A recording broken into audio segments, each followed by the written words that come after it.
Hello, everyone. Steve Westman. Fun episode tonight. We're going to do a deep dive with some special guests of Because Sound Matters Ingénue One Step. I'm going to bring him right in. There he is, Grover Biery from Because Sound Matters. Hello, sir. How are you? I'm doing great. How are you, Steve? You doing well? I'm doing well here in Vancouver. A little cold and rainy today, but that's what March is all about. That's for sure. But we came to talk more about something. I have it right here.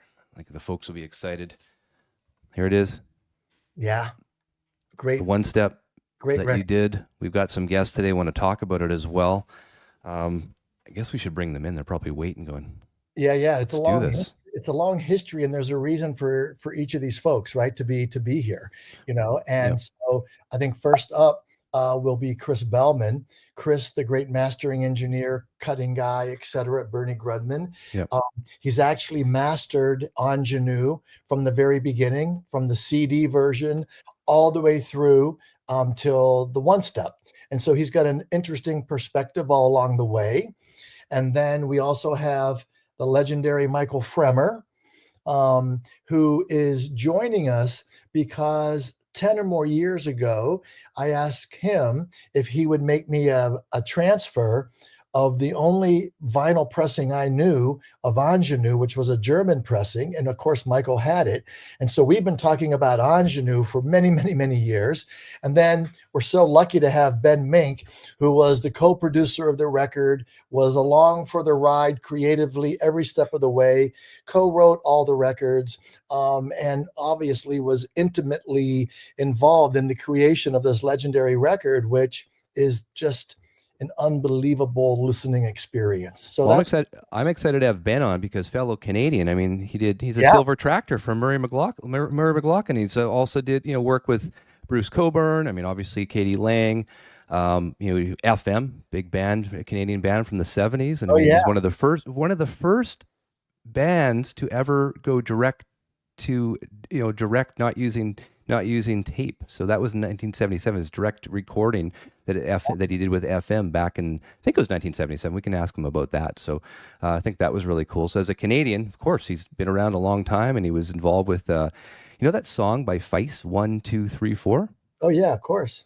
He's a big part of that as well. So I mean, and Ben, when I spoke to him about this project from the very beginning, he was so enthusiastic, and he had these unbelievable stories about the making of the record. So I think we should almost be like little flies on the wall and just kind of enjoy what we're about to experience. So before we bring them in here, I just want to go to the website just so everyone knows. Is it up to order right now, Grover, or where are we at with this? This is BecauseSoundMatters.net, right? Yeah, and it's technically coming out to retail on Friday, right? But obviously you can pre-order it at your choose, and obviously we would appreciate it if you came to BecauseSoundMatters.net. But yeah, there it is. So we can just get into it, and hopefully we give you as someone watching this program, right? Watching this podcast, I feel like we're going to have a lot of reasons to participate in buying this record because it came out amazing, and we're going to talk about it. So it's great. Thank you. So let's bring him in. Chris Bellman, welcome to the program. Hello, everybody. And then we have Michael Fremer. Michael Fremer, I haven't seen you for a few minutes. How are you? I'm good. I went out for dinner tonight for my birthday, and it's almost. So hang on, is it actually your birthday today? No, it's Saturday. Oh, well, happy birthday! Thank you. It's a multi-day celebration. Happy birthday! It's amazing. That's what it takes these days. Yeah. Many days.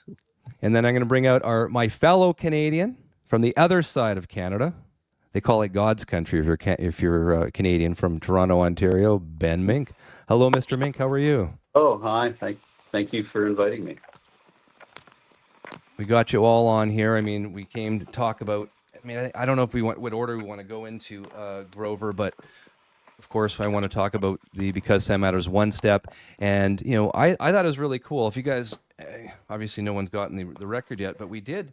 I thought it was really neat to get Michael Fremer not in the liner notes, but on the sticker though, Grover. It's Vinyl Guru Michael Fremer talking about the album as well. I thought that was really cool. I haven't seen that because you haven't seen that. Well, I got a promo copy. It didn't have that. Did it have that? Look at this. Yeah. I'm a sticker guy, Michael. So look at this. I put my sticker on the liner notes. Oh, so cool. It says the K.d. One Step is insane. It's otherworldly great. Michael Fremer, Vinyl Guru, editor of TrackingAngle.com. Yes. It is that. Michael, I saved the sticker. It's right here on my notes. I must have it here someplace on the floor, because anybody who's seen my floor knows that nothing gets thrown away. It's old. So that being said, I want to start with that. I mean, obviously we got Chris Bellman here, who mastered this cut. Of course, he did the one, like Grover said, the CD, digital, and this is the first true analog cut. So there's definitely differences here. And that's what I wanted to, I think, show the folks too, Michael. I mean, I'm going to go to your website quickly, just so we can see the what you have there. I want to show everyone the sound here. Hang on a second. Here it is. So this is what Michael has in trackingangle.com. Music 11, sound 11. Unbelievable. So tell us about that. Well, musically, it's always been an 11. I think it's a luxurious record. It's an adult record.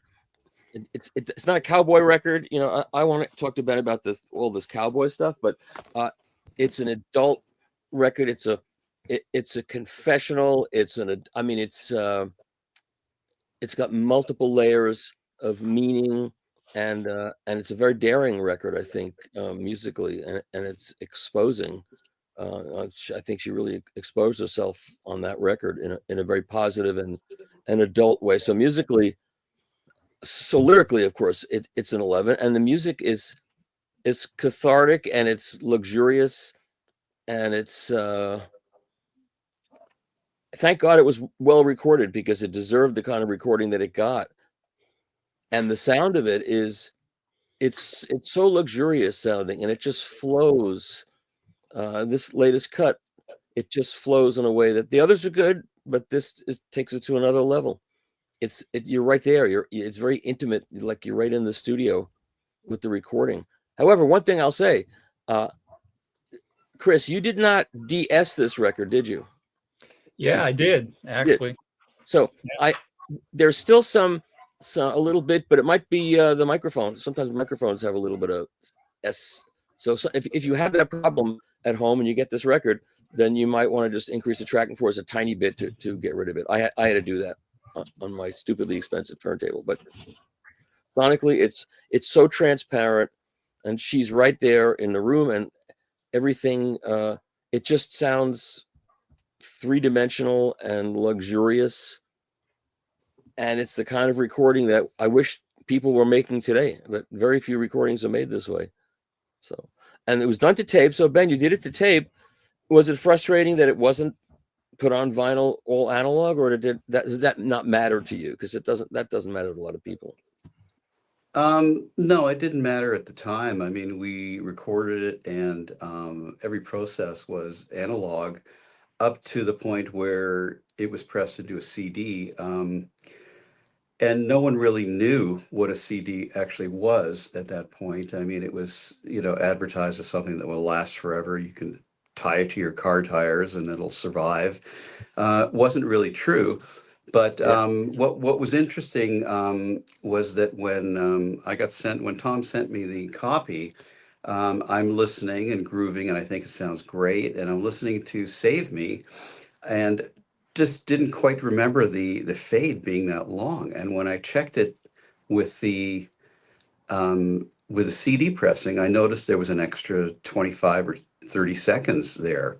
And that became a point where, I had to bring it up with K.d. because we had shortened it for the CD. We just felt that the fade we did in the studio was a bit long, and shortened it. We just didn't really remember it being originally that long. And as we listened to it, I mean, it was just hypnotic and beautiful, and there was no point changing anything. So there's a bonus 25 or 30 seconds there on Save Me that has not been heard before. Well, the longer that song runs, the better it is, as far as I'm concerned. It's just so Ben, out of the 10 tracks, it looks like you were credited 8 out of the 10 as credited as a writer.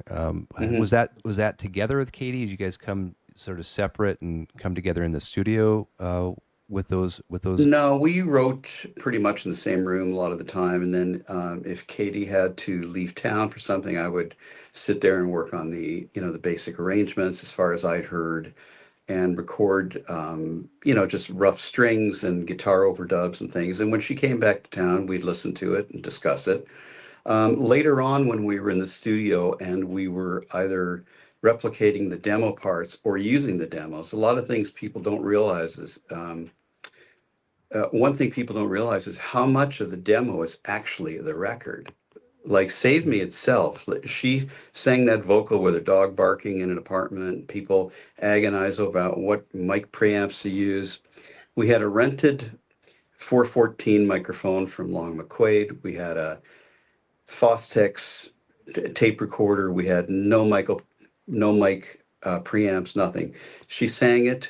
She never sang it better, and we used it. And a lot of the instruments were transferred as well. The guitars, for the most part. There is an awful lot of, awful lot of it. Vocals that are, to me, some of the best vocals I've ever heard. Done with very little fuss because it's about a performance. And if you recognize the performance, it transcends all the sonic excellence you're looking for, including the S's. I mean, those are easy to get rid of, but Yeah. the performance of a lifetime, that's hard to find. Yeah. So that it's was about recorded. It's That was recognizing recorded the moment. So that vocal was recorded in an apartment. Well, she was, it was where she lived. I think at the time she was just renting I don't know if you could call it an apartment, sort of a half of a house. It was the upper level. A house, And yeah. we just sort of strung together a little studio, with her dog barking. And Did you have to rent a dog like you rented microphones or no? No. But the dog's in there somewhere. I think just before a steel guitar solo on Save Me, it's barking Save Me. As a Canadian band, I remember it was 1992 when this album came out, and Constant Craving. I was in Winnipeg at the time. It was a huge radio song. Of course, if anyone doesn't realize, as a Canadian, they have to play a certain amount of Canadian songs every hour on the radio. So when K.d. lang came out with the Constant Craving song, that song was played a lot because it got their Canadian content in. So it got a lot of airplay, especially where I lived in Winnipeg at the time, 1992. You couldn't get away from it the entire time when that first came out. So I remember that to this day, it being on the radio almost hourly. Yeah, it was released in England first and didn't really do much. And, we were starting the tour and getting a little concerned. And then it got released in the US and things really changed. And it went back to England and worldwide after that. But nothing much happened when it first came out. So I'm just curious, was it a conscious effort to make a particular record like this? Did you sit down and say, let's do a soul-bearing record? Because it is kind of that. Or were these songs just sort of appeared? How did that work? It worked well. We were really a country. We were country artists before that. And Torch and Twang had done quite well, but at a certain point we realized it was not going to transcend where it was. Nashville was not going to really embrace it. And despite having won a Grammy, Torch and Twang I'm talking about, we knew it was not really the road to keep going on. So we looked at each other and we said, what do you want to do? And we just said, whatever we want. It doesn't really matter. Put it up we again. We can reference some of Absolute Torch and Twang, but let's just see what happens. And we sat down, we had some ideas, and we talked about instrumentation. And K.d. said she always loved vibes, and I thought steel guitar is a good bridge instrument, but it has to be approached in a different way. So we took the 8 tracks from the recorder, and I remember just buying some CDs with a steel guitar on it and vibes, Gary Burton, and we just loaded the tracks up with those sounds that had nothing to do with composition. It was just a tonal experiment. And we said, okay, this works really well. Haven't heard this before. And I was playing with a group in Winnipeg, actually, called Finjan, that I produced. I'm not sure if you're familiar with them. No. Well, Myron Schultz, who played clarinet on Ingénue, was in the band, and they were an Eastern European band. So I'm good friends with them. I have a long history with Eastern European music. So we started using a lot of those instruments too, the accordion and the strange minor seventh gypsy type chords, which is, an old part of my background. That's sort of, I grew up with a lot of that kind of music.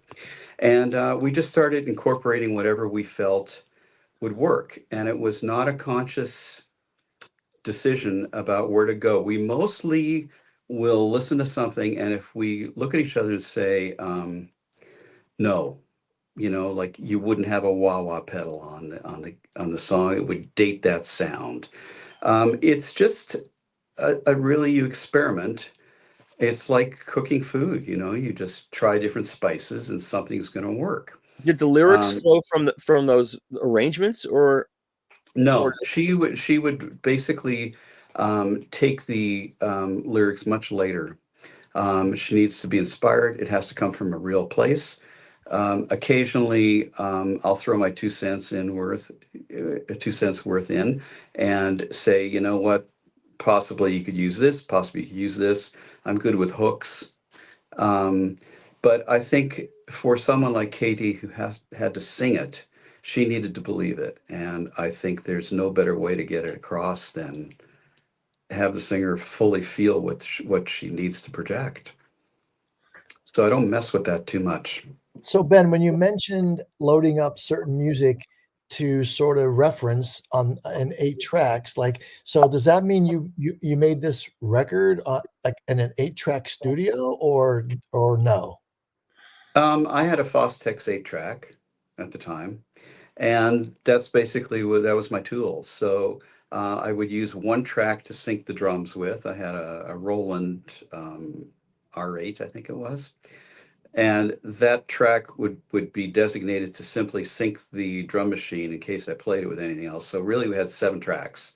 And that's what we used. If we needed to multi-track, we just bounce down the strings. But those are primarily for the sketches of the demos. Then at a certain point, we played the demos for Warner Brothers. We got the go-ahead to expand them in the full studio, and that's when the actual record happened. But we transferred all the demos to the 24 track and used basically whatever's best won. So we had a vocal there, and if K.d. never outdid the vocal, because quite often when a vocal is sung for the first time, there's an honesty. It's like meeting someone. You can never replicate that 0 to 1 moment. And if it was great, it was simply great. If the second verse needed new lyrics, then we incorporated it and matched it. There were a lot of moments that were the demo. I would say, a good 20% of the record was the demo. Now that wasn't one of those quarter-track Fostex 8-track, was it? Yeah, it was. It was. Yeah. I had one of those. That's amazing that you could use that to make this record. Well, it wasn't the whole record. I mean, I know, but but it's kind of like, it's like you frame it. If you have a great performance and it's just a vocal and a single guitar, if you put beautiful bass around it, if you put drums around it, if you compress the vocals, and you frame it in a way that you have what's essentially a beautiful hand-done pencil sketch. As a sketch, it exists beautifully. If you put a gorgeous frame around it, put it in a gallery, and put all the press around it, you're going to have a masterpiece sketch. And if you add some color tastefully, it's going to turn eventually into something larger. But it's really about the taste of, I think, more so leaving don't introduce the wrong elements. It's like when you design a room, you can wreck the room really quickly with the wrong chair, So there was a lot of discussion and effort put into leaving certain things out, and a timelessness that we were trying to achieve on the record that would last, and hopefully it has. Yeah, you sure did. So Chris has been involved and mastered every version of this, and so the reason. Thank you, Chris. By the way, thanks. My pleasure. Great job. I bow to you. Thank you. Thank you. It's good to see you, Mike, Ben. Yeah. We all like, one of the reasons we did it this way is because we're all connected for years around this record. So I worked Constant Craving at radio. So I spent many, many years at Warner. And thank you to I you was too.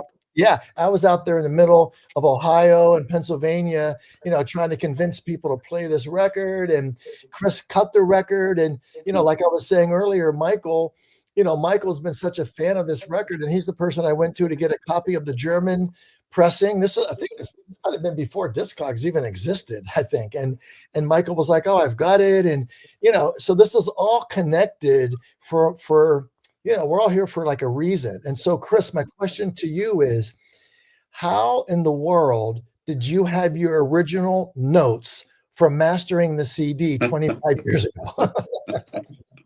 That's a really good question. Good question. It's a miracle. handwritten. He goes, "Oh, I think I have my original notes," and literally goes to like a drawer and pulls out a notepad. That's incredible. Unbelievable. Wow. Yeah, I have everything that I've ever cut, my notes in filing cabinets. So it's just a matter of finding out what year and, last name, and boom, there it is, usually. So yeah, it was a good find. And I was happy. And the other part of the equation is that my notes still worked really well. Yeah, when I put up the tape and I dialed up what I had done, which wasn't much, mind you, that was a wonderful tape. Yeah, I still have some of my notes. I have some of my notes from the original Ingénue as well. My handwritten notes and chord charts. And I think the other thing that's important, because we all get to do a lot of fun things and we all get to do lots of projects and we're involved with lots of things, but this was truly like Chris was incredibly excited about doing this. All these years later, I think all of us felt there was something left. There's something was still to be done, and that was obviously to cut this from tape. And absolutely. And I appreciate how passionate you were about doing this, right? Because you can't be quite that level on everything. It's just impossible. But you were truly spiritually into this thing. And I think that's part of, it's part of the end result, Thank you. This record is kind of near and dear to my heart. It has been for many years. I've listened to it, probably multiple times a year, just, when the mood struck. And I always thought, wow, it'd be really good to get this on a nice piece of vinyl. And then you showed up and there we did it. And that's what I wanted to get into. I mean, being, obviously a lot of our viewers are audiophiles, as we all know. We have Michael Fremer here as the vinyl guru. Now I have this is the 20th anniversary Chris Bellman cut, obviously digital. Michael has that one as well. And of course I've got the new one, the Because Sound Matters. Michael, I know a lot of viewers, and I got some texts before and email before. Tell us the differences that you heard from the digital versus the new AAA Chris Bellman cut of Ingénue. It just flows. It's a flow, and it's a feel. And, people want to have specifics about a frequency response or transient response, but that's not what it's about. It just has a feel. And this is a record that has a flow feel about it. It's a drifting record, and so the feel of the cut from the tape has that sensation more than the other versions, especially the original German cut, which probably was cut from a CD resolution. Well, someone was just asking you that GFY, saying, was the German LP cut from an analog tape or digital? It was cut from digital. Most likely digital, yeah. Okay. Probably a CD resolution file. Yeah. So really, Grover's bringing to us here with Because Sound Matters is the first AAA cut of this album. And that record sounds crunchy. The recording is so good that even though it sounds crunchy, it's still great. And the one that Chris cut for the 25th anniversary, I think it was, the double, it's got the extra tracks from MTV. Yeah. It sounds really good. It's the feel of the record and the flow of the record. And I don't think anybody who buys it, who has another version, will not hear that. It's just a sensation more than you can say it's a. Yeah. Well, Michael, let me add to that. I follow Tracking Angle all the time. I follow your reviews, and I do not see a Sound 11 on many of your reviews. Not a lot. Some. We try to. Okay, but I don't see it that often. And to see an 11 come up with you, and I think that means that says a lot. Yeah, and I think people who buy it, it's funny because after I wrote an announcement about it coming out, the comments on the site were interesting. It was people who, oh, I was waiting for this to happen. I was hoping this would happen. You know, I've had this since it first came out, and I'll buy it again because this is a record I really love and I play a lot, and I can't wait to hear that. So it's an enduring record, especially because it doesn't have, there's no qualities about it that are dated. You could make that record now. That's an you know, Ben, it's not easy to do that. It's timeless. Yeah. Yeah, well, thank you. I mean, that was, not a small part of our intention to begin with. What's interesting for me is I put it on, and I usually can't listen to my own work, even if I haven't heard it for a long time. It's just agonizing because you know what you put into it. But Sure. I put it on, I listened under headphones because it was, you have to be pretty forensic when you're listening. But I couldn't take it off. And I realized that it's the first time I've heard it in that analog realm since we finished mixing it. Because after that, it was all digital. I did listen to the German pressing, and I A-B'd it. I loaded both into my computer and A-B'd the new against the other one. And I mean, I think it's really, really exceptional. It's arresting to listen to. It really is. Well, when I talked to Ben about the record early on or whatever, and he had the test pressing, it was such an enlightening conversation because you were mentioning to me that you actually used the same headphones that you used in the studio to make the record. That's right. Yeah. Test pressing, and you had a mandolin behind. You had the instruments. That's right. Yeah, that's right. I forgot. Yeah, because I have the same V8s we recorded it with, and I recently got some new cushions after we talked because the other ones were kind of like leaving my ears black here. But 5 years that happens. Yeah, but which changed the sound again. So I listened to it again, and now they're like new. But that's true. We did that, and we did like the album. We did Torch and Twang in those headphones too. And K.d, I spoke to her recently. We're both singing the praises of the original Sony headphones. Because they're really exceptional. We heard everything through there. They're just perfect tracking phones. So Chris, with the new cut, how much did you use the notes, or how much did you just go by your own sort of intuition? Well, as I said before, when I found the notes, and then I was able to put up the tape for the first time in how many years? 20 years, whatever it's been. Mm-hmm. I was pleasantly surprised that the notes translated and everything seemed to work the same. So my job became cutting it and simultaneously playing it back to make sure, because I had never heard it come off of vinyl before, right? So from the tape. So it was a really fun experience because the difference between the disc and the tape was startling. And it was definitely in a positive direction. The disc just did this wonderful thing where it just gave it even more dimension than it was on the tape. So it was that's controversial to some people because they would say, well, the disc should sound just like the tape, but that doesn't. There's a difference. There's a definite difference. You cut. I'll just change the subject for a second. So you cut the record for Patrick Leonard's record from a digital file.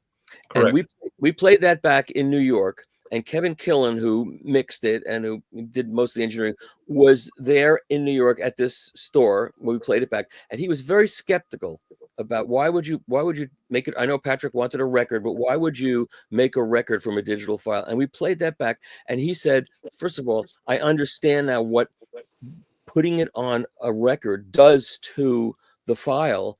It makes it flow more, it gives it more body. And he said, I heard things I never heard before. I mixed it. I heard things I didn't hear before in a positive way. So I call it a plugin. It's the final plugin to a digital file. No, I don't like that word. But basically you're saying that when you heard the disc, it was different than the tape in a positive way. Absolutely. And then when that happens, I know I'm in the right place. Yeah. When it doesn't happen, then usually there's something that has to be modified. it could be EQ, it could be a level thing, could be all sorts of things. And but this one just translated beautifully. So I guess for the equipment guys out there, was the equipment different this time around that you used when you cut it the first time, the first time, than the latest cut? There are a few differences. I mean, it's been many years. We've upgraded lots of things in our chain. You know, the playback electronics is even better than it was back then. That's probably the biggest difference. Did you change all the cables? Did you rewire it with all new cables? What brand was it? You want to go down that road? Ben, question from Jerry C. What Sony phones did he use? Which were they? Or V6, V6, I think, or V8? V6. V8's a drink, yeah.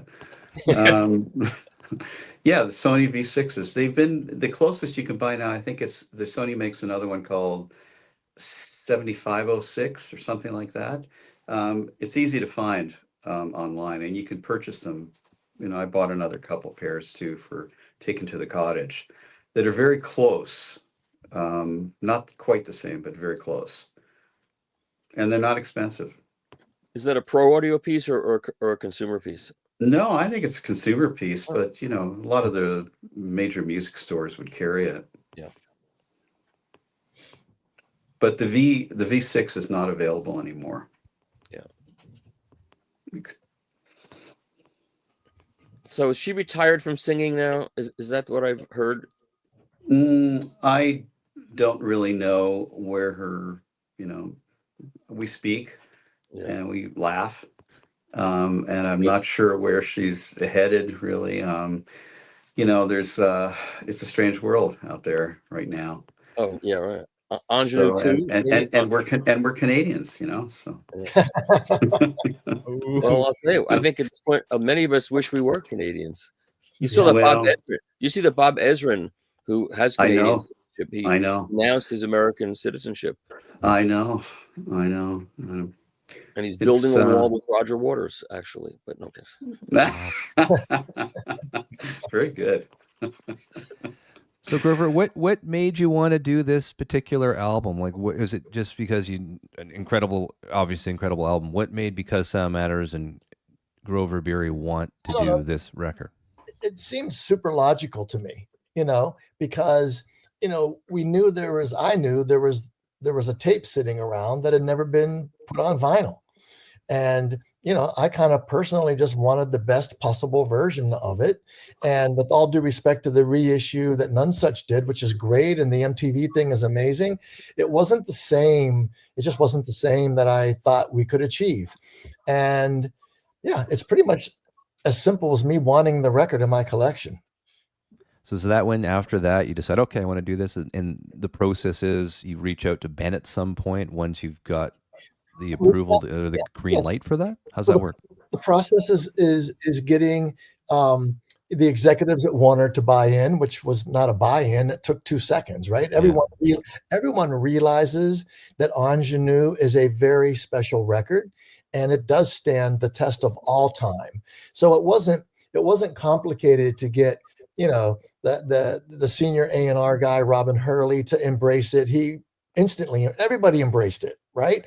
And then, you know, Steve Jensen has been K.d.'s long time manager, and, you know, we started talking about it, and I explained what a one step is, and, you know, how, you know, what the goal is, you know, and he was in, and then K.d. was in, and then finally, and then when Ben heard it, was like, you know, the icing on the cake of, okay, we really achieved something. Because, you know, we from previous shows, you know, that we put a lot of effort into sourcing every version of the record. You know, I put a lot of effort in to really, you know, making sure that if we're going to do a one step and it's going to be expensive, that it truly needs to be the best version. And it's not just my opinion. You know, the first person I sent it to after I played it with Chris was to Michael, you know, because again, Michael goes back 10 plus years with the German version, you know, It all lined up that the people that I reached out to, I never want anyone to say what they don't feel. You know, I've said that before on the show too. So when Michael sent me that text, that quote that ended up on the sticker was a text that he sent me. And then it just kind of worked from there. And then I think ultimately Michelle, who works with Steve at the management company, she bought in really early as well. So not that management wasn't instantly excited about it, but there's a lot that goes into it.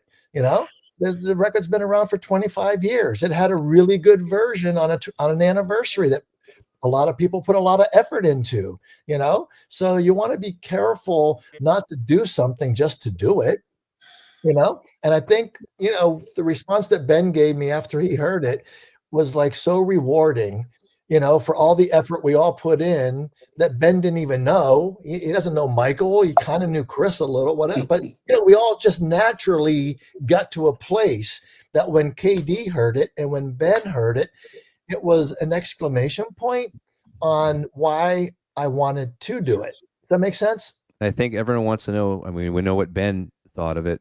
Did KD say anything to you, Ben, about the sound, or to Grover about? Not in any about great detail. I know. I'm not even sure she has a turntable. I had to find one, but I've got one at the cottage. But no, she knew it sounded great. Everyone was telling her that, and I'm sure she heard it. If there was any kind of issue, believe me, she's got the ears of the century. You'd hear about it. And she said absolutely nothing but good things to me about it. And I said absolutely nothing great things to her about it. It was instant and it was unanimous. I'll find a lot of things to nitpick about, but I was just floating along the river from track 1 till the end. That's what it is, man. Beautiful. That's what it is. It is. It's a very liquid record and hypnotic, and it's interesting you brought that, because that's always the way I've thought of it. I really have. It's just in slow waves, the whole thing. Yeah. I can't wait for the 78 gramophone version now too. Well, speaking of that, I know Michael and Chris, I want you to talk about this. I mean, this is the one-step process as well. Now, there's been some controversy in the audiophile, realm, as we know, Michael, about the one-step. I've had Doran from RTI on, and I've had many shows about the one step. I know, Chris, you've watched a few, and we went back and forth in email afterwards. Michael, your thoughts on the one step? I guess that's the only person I haven't asked about the one step process is you, so you're up. I wouldn't want to get in the middle of whatever people don't like about a one step. The ones that I've heard all sound great, so I don't know what the problem is, why there'd be a problem. Or it's like saying, well, I don't want to hear the original tape. I need a third generation tape, because by that third generation, they've managed to take all the problems and mask them. I don't know. I mean, I know that years ago, Doug Sachs had certain issues with one steps, but everything's changed since then. The way everything gets done, all the plating is better. The plating now. And the compounds that are used, like RTI's, the Neotech compound that's used. Everything is better now. Cannot be beat. I'm sorry. It's incredible. Yeah. I'm good. Everything you've sent me sounds phenomenal. The one steps I've gotten from other labels all sound phenomenal. I have no problems with any of them. They sound better than other versions that I've heard. And it's the thing we love about the hobby, right? Like, there's always going to be a different opinion about everything, Everything, that's right. The one thing that I can say as someone who's, put these one steps together, and I stand by this for sure, not just on the ones I've done, but on all the ones I've heard. They are revealing, right? Yes. They really, it might just be a little tiny nuance for somebody, but for somebody else, it might be like this most magnificent thing they ever heard, right? But they're, they don't lie. There's no masking. Chris knows I don't want anything that's not 1,000% what is on that tape. And if it means that it's a little brighter, then maybe we would like in today's world. That's just the way it is. That's what the artist made. So, Biery, so Grover, is that the reason why you chose the one-step process for all Because Sound Matters cuts? Then is just what you're explaining. It's been a one-step, because I think I'm slowly proving that the audience likes them. Right? The reviews on everything, there's mixed reviews depending on where you go. There's tons of comments on Reddit that are negative, and there's tons that are positive, right? What do the negative comments say? It's mostly just, first of all, you're really short on characters on Reddit, and so you can only say a few things. And mostly, is it worth the money? Right. Well, that's the story about hi-fi. That's a story about turntables. That's a story about $10,000 cartridges. Yeah. When you hear a $10,000 cartridge, it sounds really good. Take my word for it. Yeah. And does it need and does the record need to be? Does it need to be done again? Right. If something's been cut a bunch of times, right? And it's all but with Ingénue, it's never not been been done done. AAA before, not been done before, and also too, we didn't mention this. It's $99 on the website as well, which is cheaper than the other one steps you've offered previously, right? Yeah, and I think also, but if something doesn't, like we're working on these Flaming Lips records, that it's been going on for a while, and we're not doing them in a one step. Because we determined that it just doesn't feel like the source warrants it, right? We're going to do a great version of them. It's going to be the best they've sounded, in my opinion, but it's not worth the process, the time, it's just not there. So we try to, we try to source and discover the records that we think make sense, right? Yeah. And what I like most about it is, it's driven me crazy for the better part of 20 years that labels, that artists, that managers, that like A&R guys, they never are transparent about the records. They don't tell you shit about how the record was like manufactured. And if you go all the way back to when I started doing reissuing records at Warner's in 2004 or 5, we always did that. I thought it was important that people knew this one was made at RTI. We did this one at Furnace. This one was Palace. Chris Bellman cut this one. Bernie cut that one. And I feel like with the one step, like it's required to be super transparent about everything. And what I like most about Because Sound Matters at the moment, to what Michael was referencing a few minutes ago, we're kind of proving that digital is not the enemy, right? Like digital can sound amazing. And by the way, yes, at this point, absolutely. If you want to subscribe to the idea that if it's digital, then it doesn't require a one step, or it doesn't require the best possible sound, you're going to literally miss some of the greatest records of all time because they've been made in the digital world, So, that's some of the reason why it all kind of. But if there's a good tape and you can cut it from a good tape, that's another thing. That's the difference. Yeah. And by the way, you got to play the tape back a bunch of times, right? So to cut it, to make enough lacquers to do the one step, like even myself, I sometimes don't, like we're working on something now, and I'm like, you know what? There is a tape, but it's a 40-year-old tape. And it's not a 40-year-old tape from the 50s where they were better, in my opinion, Yep. And so we're trying to figure out the best way forward on it, And so can I ask a question? Did the tape not flake at all?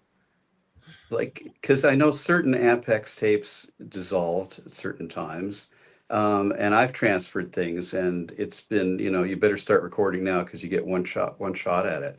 But it held up. What formulation was it, Chris? What? It was an Ampex tape. I'm trying to remember what it was. It was Ampex 1/2 inch. It was in very good shape because it had been stored properly, and it hadn't been played much over the years. So that's actually the worst thing for tapes, is to play them a bazillion times. Yeah. This tape was in great shape. We did have to bake it. Oh yeah, that was my next question. Yeah. But so tell the folks the process of that, Chris. Then in terms of the baking, what does that do too? Let's talk about that. Okay, baking a tape.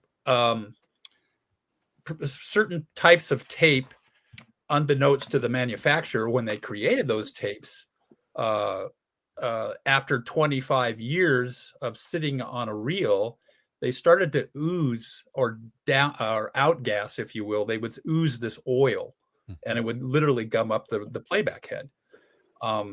So I don't know who discovered that if we baked the tape at a low temperature, mind you, it's like 200 degrees for like 5 or 6 hours, depending on the size of the reel and if it's 1/4 inch or 1/2 inch, etc.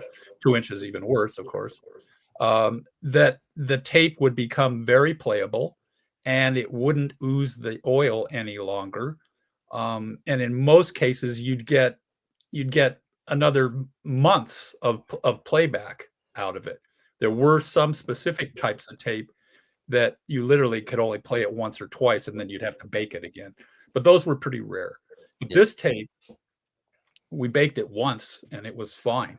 It worked great, and the results speaks for itself. You know, part of that goes to Warner as well, right? Because they really store things incredibly well. It's super organized. They're top notch. And I've said this before on the show, where that's the other advantage I kind of have, is that I can talk to these guys whenever I want, and they really know their shit. And they give me information. Every release has come with feedback from them along the process. And I think, to Chris's point, I'm not suggesting that other big companies don't store things properly, but Warner basically, they go above and beyond, in my opinion. It's like it's all, they don't send it somewhere to store it. They have their own spot. So, Chris, have you had an experience, and I'm sure you have, where you baked it for the 2 hours and you're like, oh, I got to do this again? Or what happens? What do you do? You bake it again. I mean, but does it get to a point where you're looking at it going, okay, maybe I can't use this, I need to use a backup? I mean, would that ever happen? Not from a tape that's oozing oil. No, usually about 99% of the time, the baking will cure it. Okay. It depends on how long it's cured for is another story. Worst case scenario is you put the tape up and it's coming apart. The backing's coming off, and you can see through the tape. I had that wasn't because of baking. That was because it was overplayed and it wasn't stored properly. After you bake a tape, do you put it up and play it straight through to make sure it's all okay all the way through? And at the same time, do you digitize it just as a safety precaution, or no? Well, it depends on the label. Warner Brothers has a good practice of having already archived most of their library to digital. So they got a copy. So they have a backup copy of 192.24, just in case. And on occasion that had to get used because the tape was not playable. But generally, no, the baking works really well. Yeah, and sometimes the backup DAT will flake as well. That's a problem. It may be digital, but it's tape. Well, you know what? We've baked those too. Yeah. We've baked DATs. We've baked 1630 3/4 U-matic tapes. Yeah. And they play. Yeah. They play great. Yes. It's remarkable. Yeah. Yeah. So and speaking cassettes seem to be the most durable form of everything. I've got cassettes that are like, 45, 50 years old at this point, and pop them in, they still play. Yeah. Me too. My cassettes all play great. It's amazing. Yeah, amazing. So speaking of tape, and I have to do this, Ben, Canadian, the band FM, you guys did direct to disc recording. That's right. I need to hear about this. It's one step. Yeah. We're talking about tape. We're talking about the ultimate one step. It went right to disc. Tell us. I know I had a lot of people ask me, you got to ask Ben this when he comes on about FM, and of course it's direct to disc recording. I think it was 20,000 albums were I guess pressed in the end here in Canada, if I'm not mistaken. If I got the number right, years ago. Yeah, I don't know. It was done. I mean, it really was my introduction to FM because Nash the Slash was their member, and then he left unceremoniously, and they called me in as a session player, really, because I was the only other guy in probably the country who was playing electric violin and electric mandolin, and they wanted to keep that sound. So we got together and they played me the stuff, and I said, yeah, it sounds like fun. And we went and recorded, I think, at Phase One Studios in Toronto. And it was a blast. We learned the material, and we had to segue from one song to the other.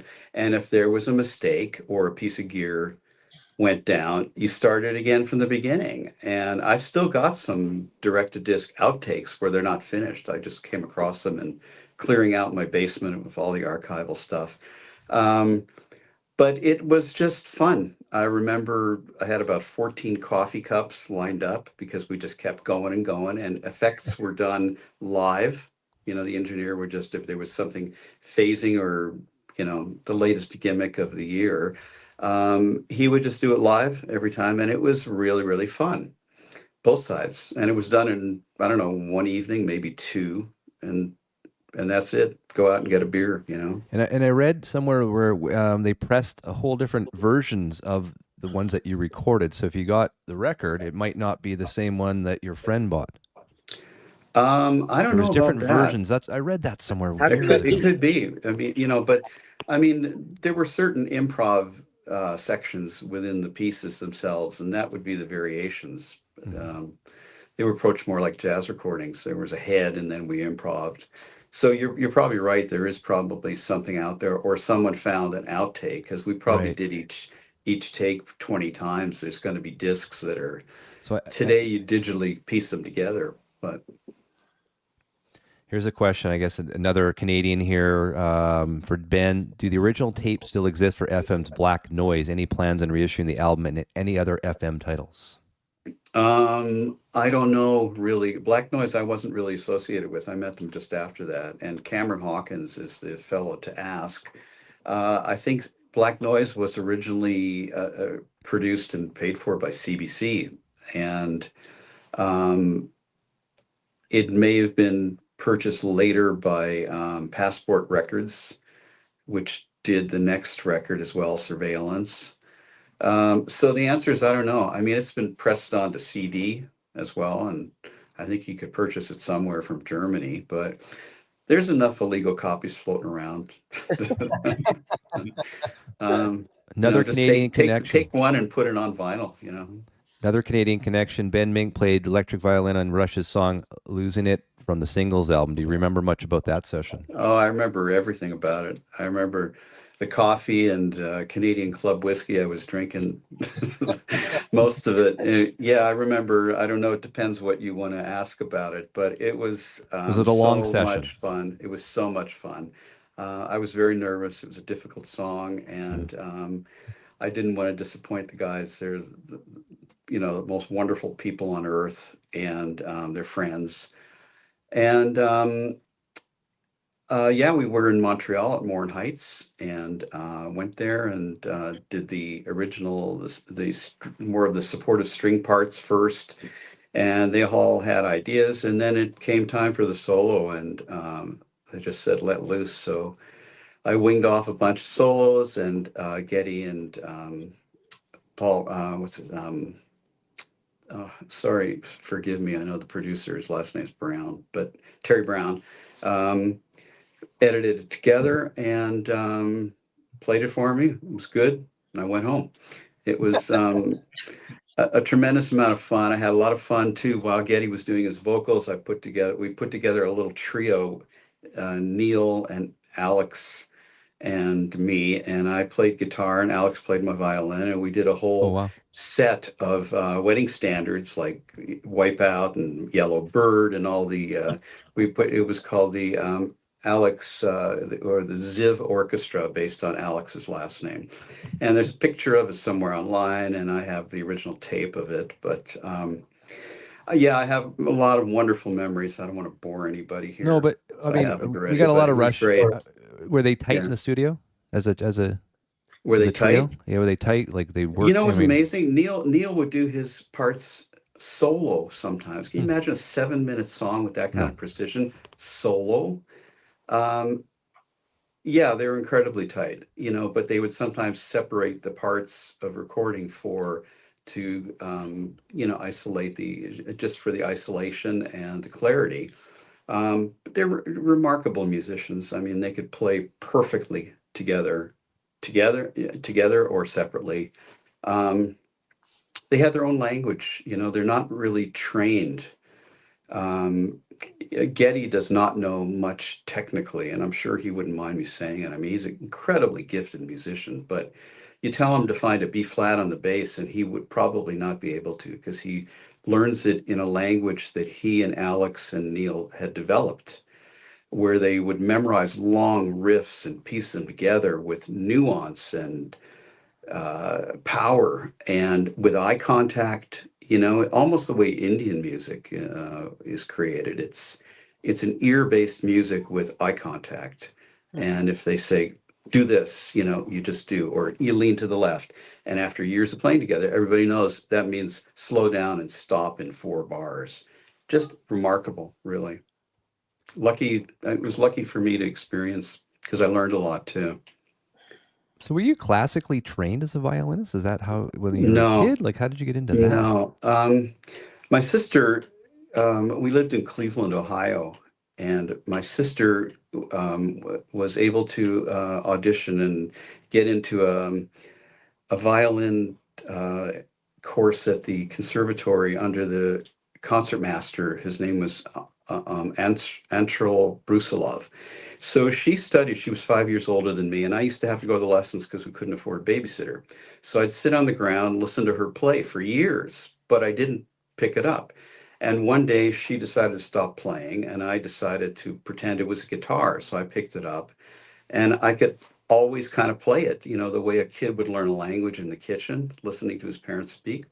I think it was more like that, but I could always get a sound out of it. I always sort of knew what to do. And then later, I started playing fiddle in my mid and late teens. And I told the story once. I was in a band in Toronto that opened for Led Zeppelin in 1969. And Jimmy Page had used, I was playing electric guitar in the band, and Jimmy Page had used the bow for Dazed and Confused on that song. I don't know if you remember that. But I saw him using the bow on the electric guitar, and I figured all I have to do is plug in a violin, and I can get the same rude sounds and scary sounds. And I started concentrating on that. And between playing hoedowns and backing up folk singers like you were mentioning, Murray McLaughlin and Bruce Cockburn? Yeah, well, I didn't play live. I did work with Bruce a little bit, but mostly because Bruce and Murray were on the same record label, True North, with Bernie Finkelstein. And, it was a community. And, but no, I didn't have any formal classical training, though I'm friends with some classical violinists who've showed me things. Now, the violin that you've been using, haven't you had that for a million years? Like Yeah, I have. The same one that yeah. I have a number of them, but in the old days you couldn't purchase them, and I've been using a 5-string electric violin that I started with FM, and cut the body apart so that it wouldn't feed back anymore, and shaved I essentially turned it into an electric guitar version of what an acoustic violin would be, because it was hard to find it, and I thought it'd be funny to put little figurines I glued on the inside, little cows, and put some lights in. It was showbiz, but it was fun. It was like a project. And then the years go by, and there's all these companies that start making them, but it still sounded like no other, and I just kept using it. And I've had to replace the neck and put screws in it and all that, but it's 46 years, I think. Wow. I've had it. So that violin was used during FM's direct to disc and during the Ingénue record, I would assume. Yes, it was. Yeah. It was used on Constant Craving. Wow. You can hear it in the chorus when it's going dun dun dun dun. It's being played through there. Yeah, it's got a great history.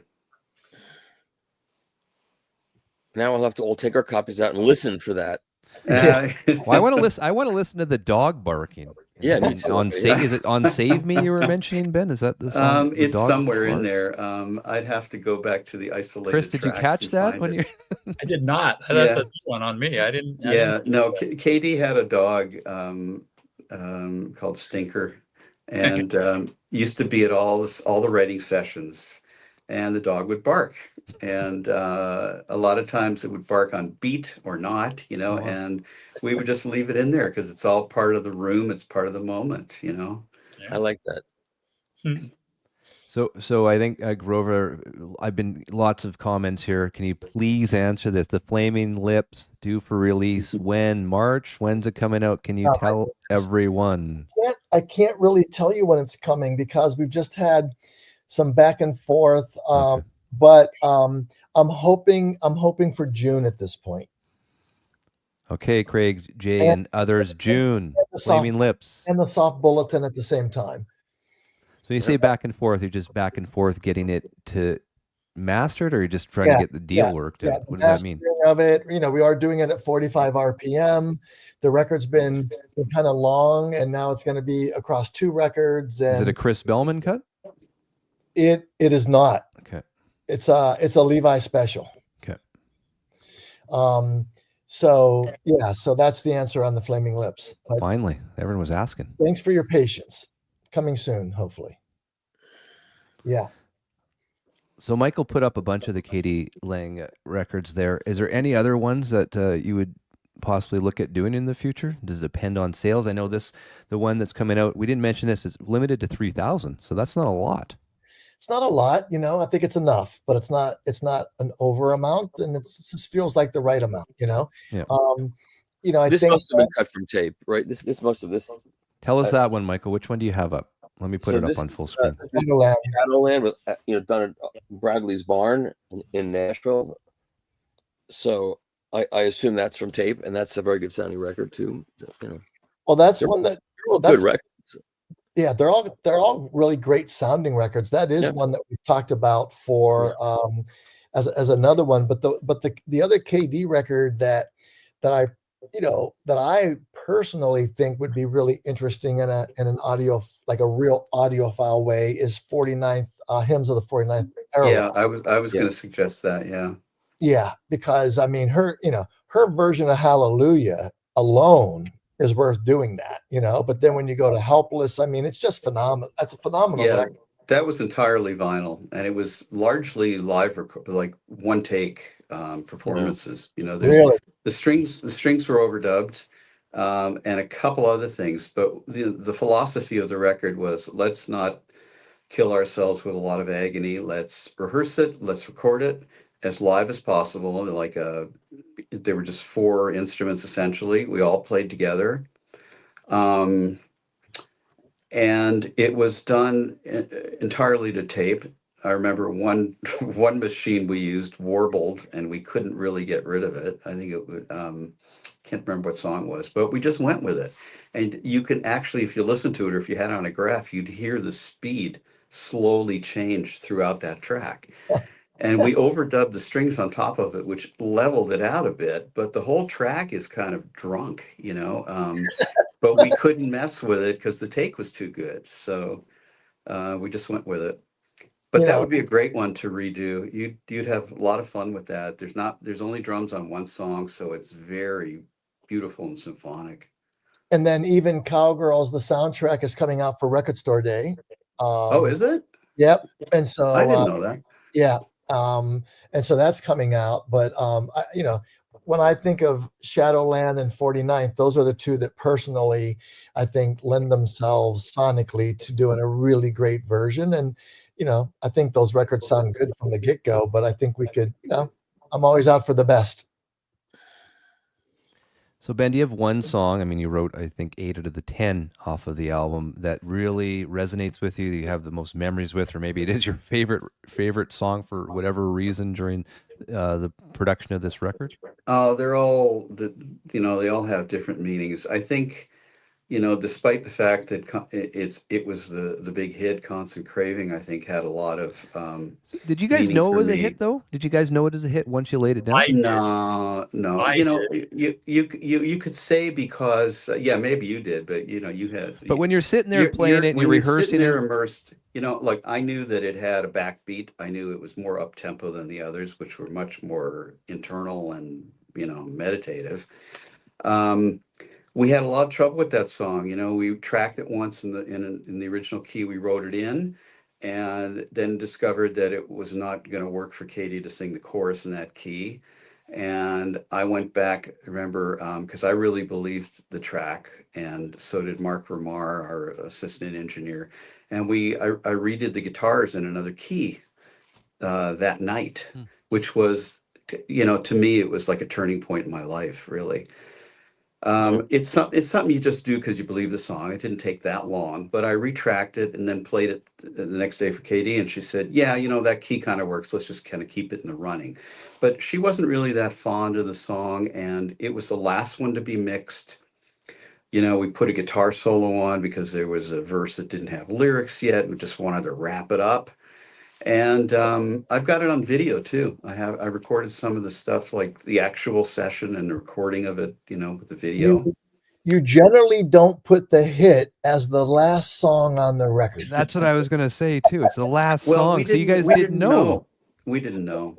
Yeah, really. That's proof that you didn't know, right there. You look, you just want it to be. I was very proud of the record. I was really, I felt good about it. In the end, I knew that if it bombed and people did not like it, and K.d. did too, that it could be a career ender, because we put a lot into it, and if it comes across as a whack nut album, then you just don't work the same way, And when it first came out, the reviews were actually very mixed. They really were. I remember People magazine did an awful review, singling me out as the primary culprit. And then it started picking up.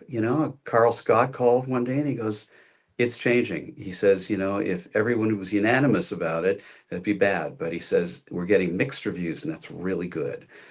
I didn't believe him, but he was right. Carl Scott was a legendary executive at Warner, rest in peace. And he was the number one K.d. Lang advocate at the company, bar none. He was 100%. I don't think it ever would have happened without him. Honestly, I don't either. I don't either. Oh, and Lenny and everybody, Thyrette, etc. Carl was the one who drove that. I mean, I remember calling me as a local radio guy, just so enamored with this record. He really did a lot for that. Yeah, record. he sure did. Yeah. So on Constant Craving, how many takes do you figure before the final came in? How many takes did it take? Yeah. was it a lot, or was it just we did it in layers. Okay. It didn't take that, it wasn't really takes. Like, you didn't sit there. Some records, you're right, you do some of those where you just say, come on, band, everybody play this 25 times, and one really clicks. But it was done in layers. We did the guitars first with a click track, that's all, and then overdubbed the accordion, and the vibes were later. I remember Gary Burton coming in and doing the vibes. I think I've got a video of that too. I was really into archiving things because I didn't believe they were happening. I wanted to make sure I actually remembered it. But it was the last song to have the vocals put on, for sure. And you guys added Sue Leonard as I guess the backing vocals as well on that track. Yeah, absolutely. That's right. I remember that. Yeah. So having seen K.d. sing, live a handful of times, smaller rooms, bigger, like in concert, etc. But what's it like to be in a room and have headphones on and you hear that voice? Well, it's better to listen to it without headphones on and be in the room. Okay. Because, and I've been fortunate enough to have, been in the room with some of the, the most iconic voices in rock and it's startling. What people don't realize is how natural it is for them. It's as easy as you and I talking. This is simply our voice. And there's better days and worse days, but the power and the communication that comes out of these people singing, like I've heard Geddy sing, 2 feet away 1 million times. And what comes out of there, it's indescribable. He's not trying to be anything. He can sing louder, he can sing quieter. And same thing with K.d. I've heard her sing Happy Birthday, leaving a message on a phone, and it's better than most people will ever do in a lifetime. It's just a natural gift, and they've worked at it, they've refined it, but It's like a fingerprint. It's just who they are, you know. And it's great that they got noticed by the world because they made a better world for art. 100%. Just waiting for more. I want some more questions from from our viewers. See if they have anything for Ben or for Chris or for Michael, or of course for Grover as well. We normally run these, Ben, about an hour or so, so we've definitely gone over right now. So if you're still feeling it, I know out in the East Coast there, guys, a little bit later than here, but yes, it's a little bit later. Michael's like, when's this ending? Well, Ben, you're in Toronto, right? So that's a different time. No, zone too. I'm in Vancouver. Oh, you're in Vancouver. Okay, there you go. Yeah, I didn't know grew up you're in in Toronto. Vancouver. You guys are kindred spirits. There we go. I'll wave to him Yeah. just down the street. That's one thing too. This album was also recorded, I believe, at the Vancouver Studios. I think it was called. Yeah, it was. Is in that still Burnaby. around? In Burnaby. Okay. Is it I still don't know around? if it's still around. Yeah. I don't know, but yeah, it was. And you know, in the parts that were transferred, the writing and all that took place in, I guess, in East Van. Yeah, it's all local. Torch and Twang as well. Love it.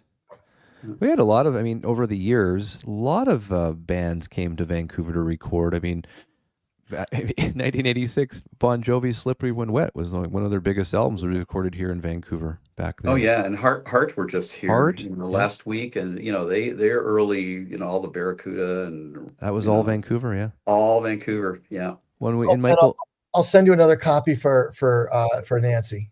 Oh, thank you very much. Yeah, Cool. because they were here last week, and I went backstage to talk to them, and Nancy she didn't know anything about this at all, but she just said, you know, I was listening to Ingénue last week. What a beautiful record. And then I mentioned to her that I said, you've got to hear this. So thank you very much. That'd be Awesome. great. Yeah. Michael, Yes, sir. closing thoughts. Closing thoughts. I'm so happy that, you know, I mean, Tom has been doing this for decades. You know, when he started doing records, the Because Sound Matters records at Warner Brothers decades ago, it was kind of like, okay, kid, do what you want. It doesn't matter. No one cares about this. You want go have some fun, put out some stupid records. Nobody cares.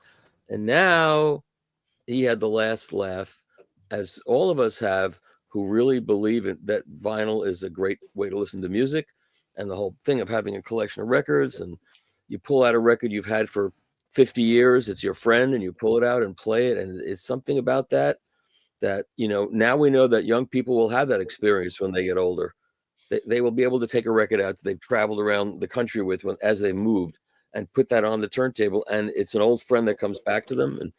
And you did that at a major label, which was not an easy thing to do, and now you're doing it again with another step upward, and I think that's the greatest thing. Thank you. That's cool. And you know, the thing is, it's also just one of those. It's all just a natural thing for all of us in a weird way, you know. And I feel like, you know, with the Chad article in the New York Times. You know, it was one thing to get the digital copy of the story, which we probably all got kind of early on. But when I saw the front page of Arts and Leisure, to be about audio and about quality and about vinyl and about sound, everything, like Michael was a champion. Michael was helpful, you know, 25 years from the beginning. I didn't know what the hell I was doing.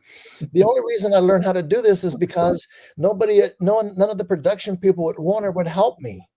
They couldn't stop me because I ran the company, but they didn't have to help me. And Chad too, you know, I called Chad when I saw the article and congratulated him. If it wasn't for Chad, none of this shit would be happening. Honestly, Chad's story is so unbelievable. You know, that's phenomenal. The Horatio Alger story. You know, I roasted him at the LA and Orange County Audio Society Gala, and I compared Chad to Moses floating down the Mississippi River in a in a bed of like clarinet reeds and ending up. It's a whole. It's on YouTube. You can watch it. It's hilarious. It was one of the best. Well, Michael, why don't we just address? I mean, recently we just saw I think it was the sales for 2024 for vinyl, which is up. I mean, I think it was, what did I read? Over $1.4 billion in vinyl sales in last year. It was pretty good, especially Right? since 6 months ago they were saying sales are down 23%, and all the Because numbers it wasn't, were wrong. they didn't count it properly. So, I mean, 1.4 billion, I want to say is the number. I'm just really off the top of my head. What are your thoughts there? I think going forward I think more and more people are getting involved. You're seeing records at Walmarts and the Targets and places like that where, people have more access to them. I feel this is, really maybe just only the beginning where we see vinyl really big, huge, even more resurgence than we've seen the last, 4 or 5 years with the COVID resurgence of vinyl. As long as it keeps on the trajectory it's on now, it's fine. It's not going to go away. It's not a bubble. It's not going to burst. And I used to sit around with Joe Harley, the tone poet, in the 90s, and we used to say, and this is when it looked like vinyl was really going to be dead, and we would say, if only we could play this for kids, if only we could find some kids and say, look at this, listen to this, and look at the packaging, and look how you put this shelf full of stuff and you pull it out when you want to listen. If we could make that happen, we could save this. And that's what's happened. And it's one person talking to another. It's it's young girls having these together. Shows, listening to, getting engaged with it. I mean, the thing about vinyl too, right? I mean, you have something tangible. It's here. You get to look at it. Oh, look, here's the gatefold, right? See all the photographs. And they are playing the record, Steve. It's not like, they're buying it and putting it on the wall. Okay, there's some of that. Well, we've had that debate, haven't you and I, on the shows? Okay. There was an article in the Times, and they showed this girl with her record collection and her turntable, a young girl playing the records, and they interviewed her, and she said, I play my records, of course. When my friends come over, we play them, and we enjoy them, and it's a very social thing for them. It's great. And by the way, I could almost, not to be sacrilegious, but any format, any physical format is great because the experience is different, right? You're touching something, you're holding it, I've been buying CDs and box sets just for the liner notes. Like the label spent so much time and effort in doing amazing research on all these box sets that I bought an amazing box set for $3.99 the other day on CD. But I really bought it for the notes, right? So I think kids, I call them kids. I think there's a whole generation, and as much as they are the TikTok generation, right? The immediate thing they do after TikTok is they go and explore. They see something, they hear something, and that's not enough. They need to go to the next step, and that's what's happening. And the fact that it's also including vinyl, and honestly, if you go to Amoeba as an example, and you're standing in Amoeba for an hour, you'll be shocked at how many people are buying CDs. Now, granted, a lot of them are used because it's a great value and everything. But I just applaud the idea of physical, tactile, books, all of them. I was surprised. My daughters both got into vinyl, and we have our turntables up at the cottage, but it became a very different thing up there, and it was interesting for me to sit there quietly and listen to them. The mood changed when they ran out of the vinyl finishes, and at a certain point, as the evening progresses, they just went to Spotify.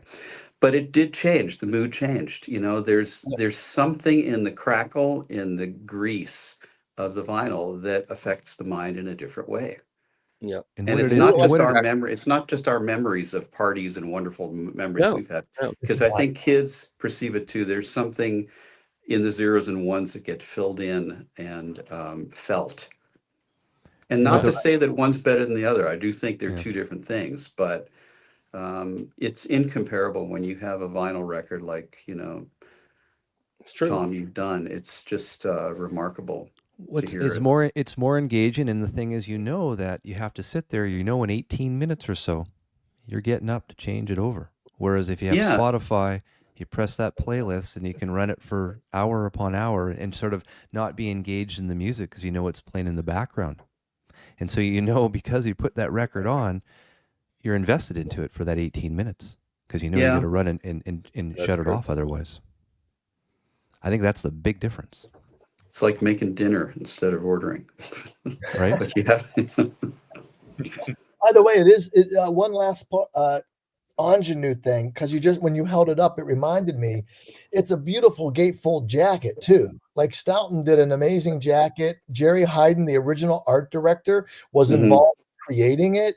Like, I love the fact that we really take care of like every part of this, right? It's not just, is it on tape or is it this or is it that, but like even getting Jerry involved, and she had great ideas. When I talked to her, she's like, oh, we did this one promo thing and we did this, and it's just a lot of fun to to sort of connect on that level where everyone was very enthused about this. And Jerry is she's like a legend in the art world for sure, design. So that was also great. It smells good too. That's right. Records smell good. Have you smelled the vinyl yet? Yeah. And even though, by the way, Michael couldn't even find the freaking record when I sent it, first of all. Okay. It was somehow confiscated by his wife and brought into his house unbeknownst to him. And then he cared so little. He was so excited to get straight to the vinyl that he didn't even see his sticker on the front of it. Yeah, because I think I was away. And you were away. Yeah, I'm away a lot. And then I came back. Michael, do you see the sticker? Do you see what it says? I'll find it. It's on the floor here someplace. It's probably me. So you see that? You see that, Grover? I took this sticker and took it off the plastic and put it right in. Look, Michael and I. That's the hype sticker. Yeah. Michael and I have known each other a long time, and we're definitely friends, but none of this is about knowing each other a long time or being friends. That quote is how Michael felt when he heard the freaking test pressing. And that's right. That's why it's on there, so just I appreciate that. Clear, Well, it's funny because when we were on, I don't know which show it was, Grover, and Chris was on with me as well.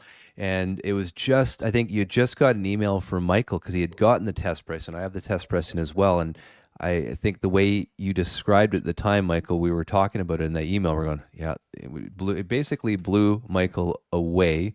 And I think it was the first time that Chris had heard Michael say that, because I think you had reiterated that to Chris when we were just before we got on the show. So I know, Chris, I mean, it might go down as one of Chris Bellman's best sounding mastered vinyl cuts of all time. And he's done a hell of a lot of work, that's for sure. But I know it's up there, that's for sure. I mean, this is one you can't, as an audio file, it's a must have.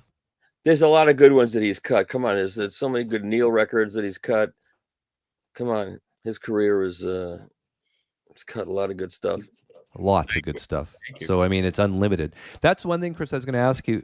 Who's the next Chris Bellman then? Once you retire, there's young guys. There are young guys coming up now. There are young guys coming up. Yeah, there are. Do you have a protege, like if someone that you're training and whatnot? You've asked me that question before, as I recall. Yeah, I know. We have some people that do assisting, and they are definitely learning and getting their chops. They're not ready for prime time yet, but they're coming. So yeah, but there are people that they've worked at our studio for a long time. They're not outside people coming in and being apprentices. It's good. It's good. It's just like in the hi-fi business. There's young people. You go to the hi-fi shows. There's young people working the floors, doing all the jobs that the older people used to do, and they love it as much as anybody. And so it's just a generational turn. Yeah. And this will continue. That's the best part about it.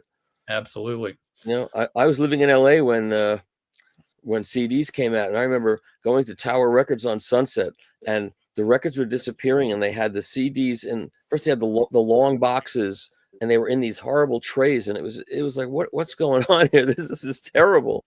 And then I wrote this article for Music Connection magazine. It said the coming digital disaster, and the editors were so upset by that. They said, we'll publish it, but we'll have a little thing at the top saying this represents the opinion of the writer. It does not represent the magazine or the staff or anything. It was like, and I had a bumper sticker made up that said compact discs sound terrible, because at that point they sounded terrible.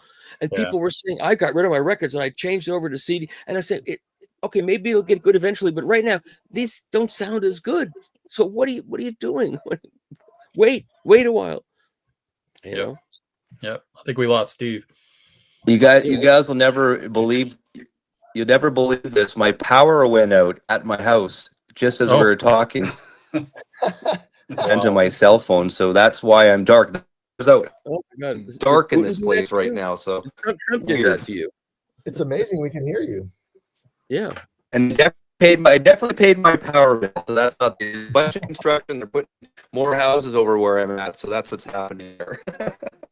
Hey, I'll just tell you one last thing. So you talk about Led Zeppelin. So Peter Grant, who was Led Zeppelin's manager, was backstage with Bob Dylan, and he said to Bob Dylan, he says, "So Bob, I manage Led Zeppelin," and Bob Dylan said, "I don't tell you my problems." That's a funny line. So it's just the four of us now, and Steve's gone. Well, I think we can wrap it up for Steve on his behalf. Well, Steve's not on. He's not even here. He can't even hear us. So we can talk about Steve behind his back now. Oh, yeah. Well, this was great, you guys. Thank you so much. And I hope people who are going to see it and have watched it, have enjoyed the deep dive. And Ben in particular, thank you so much. It's just so great to get those stories and thanks for the invite. Really, it's really special. Yeah, thank you. Fostex quarter-inch tape machine, 8-track. It just blows my mind. Oh well, there was a TAC 4-track before that, and a Sony. Right. But that was 4 tracks on a quarter-inch tape. This was 8 tracks on a quarter-inch tape. 8 tracks. Yeah. But it was Dolby. It worked. It worked. Yeah, it did work. I did all my radio commercials on that machine too. Anyway, thank you guys for your input too. You're all masters of what you do. Well, good to see you, Ben. Steve, can you? Yeah, nice to meet you, Ben. First time. You too. Yeah. Thanks, Chris. So, Tom, can I put a track up on YouTube on my stupid turntable? Well, you should be able to actually, because I'm sure that they grant the rights to that. So yeah, I don't think it'll be a problem. A track of Chad's Steely Dan on that turntable up, and it's got 150,000 views. That's amazing. Good. I'll put it up tonight. I can't do it tonight because I'm exhausted, but I'll do it tomorrow. Okay. What song? If I showed you this stupid turntable, it's like you've seen that turntable, right? Yeah, I have. You showed me. But it's $350,000. It's a $350,000. Oh, you got to show it. You got to show it. You want to see it? Wait, I'll move the camera around so you can see it. It's nothing compared to my Seabreeze. Certainly not. Okay, wait a second. Let me just unscrew this. I got to unscrew it. Oh, 1 second. Maybe can I unscrew it? Let's see. Turn this thing around. I'm afraid if let's see. Okay, there's speakers. So wait a second. Wait, are those Wilson speakers? Yeah, they're giant Wilson speakers. And somebody online said he's got his speaker slammed against the wall. He doesn't know what he's doing, and blah blah blah blah blah. You have to just put up with those kinds of people, Yeah. He's a record hoarder, and his place is a mess, and his speakers are slammed against the wall, which they are, but it sounds phenomenal. So, all right, 1 second. I'm getting this disconnected. Now you're showing us all your dirt. All the crap on the floor. Okay, so there you see it there. I don't know if you know or if it matters, but we mixed that record on Meyer HD1s. Oh. Which would definitely have influenced how the whole thing came through. Mm-hmm. Yeah, I met that guy. So that's the turntable. It's an acrylic platter. Wow. It's got an acrylic platter, which I'm supposed to hate. But it's direct drive. It's got the biggest direct drive motor ever made, and it started with a grant of like millions of dollars from the UK, and you really can't see the arm to. I don't want to if I disconnect it from the computer, I think I'll lose you. Okay. But how heavy is it? How heavy is it? It's not that. I mean, the whole thing is heavy, but the platter is not that heavy, really. I mean, there's two parts. There's 2 parts to the. You can see the coils down. Wow. Oh yeah. That's crazy. Incredible. Giant coils. 2 arms. 2 arms. Well, they built that specially for me so I could have another arm in the back. Is the other arm mono? Well, you could make it whatever you want, but looks like nothing. 12-inch arm, and this is their own arm, which is an incredible arm. And a So cartridge. left side is one arm and right side is the other arm. There's another interesting turntable I'm reviewing from Germany. That's another. But I was able to buy this turntable because my nephew was the CEO of Activision. Did I lose you? I think I lost you. No, we're Oh, good. My nephew is the CEO of Activision Blizzard, the video game company. And so he sold it to Microsoft for $60 billion or whatever. And all the while he was at that company, I was buying the stock just to support him. And so when the stock got sold, there's a nice amount of money in my account. So I could buy that turntable. It was I love good. it. And I got the speakers because I was the expert witness to Quincy Jones when he sued the estate of Michael Jackson, and that money was stupid money. And I took that and bought the speakers. So it's really good. It all comes back to sound. That's right. Because it matters. Does it matter? Exactly. And on that note, Yeah. Thank you guys. Appreciate it Okay, all. thank Yeah, you. this is great. And thanks to Steve for setting it up. And Thank you, Steve. I'll put a track. I don't think we can sign off. He has to sign off. Oh, that's true? Okay, so we'll stay for a few more hours. My wife is upstairs saying, "Where is he? What is he doing? This has got to be over by now, I'm sure." Hour and a half. Boy, it's a new record for Westman. All Yeah, right. well, I'm going to leave the studio. I see an X that says leave studio. okay. Yeah, I think I'm going to do that Okay. also. Chris, I'll call All you right. tomorrow. I'm going to drop something off for you. Okay. All right. Okay, thank Bye-bye, you guys. everybody. Okay, Bye. Bye. leave the studio. I'm finding that button here. Leave. Okay, take care. Bye. See ya.